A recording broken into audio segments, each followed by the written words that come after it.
In this guide, I'm going to show you guys how to see your Netflix email and password. Let's get started. First, launch your Netflix app or visit the Netflix website and sign into your account. Now go to My Netflix or select your profile, then open account. In your account settings, you will see the email address associated with your Netflix account under your membership information. If you need to view your password, you will have to check the password manager on the device where it's saved on iPhone launch settings, or navigate to the app passwords manager. Click on the section All. Scroll down until you find the option Netflix. Click on it. Now here you're gonna find the username along with the password. Just click on the option Password.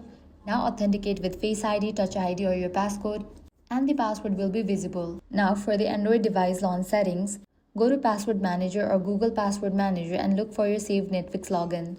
If you use Netflix on the Chrome, you can launch your Chrome browser. Click on three dots.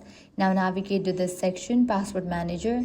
Click on that. Search for Netflix and verify your identity to reveal the saved password. If your password is not saved, Netflix cannot show it to you. In that case, you'll need to select Forget Password on the Netflix sign-in page to reset it.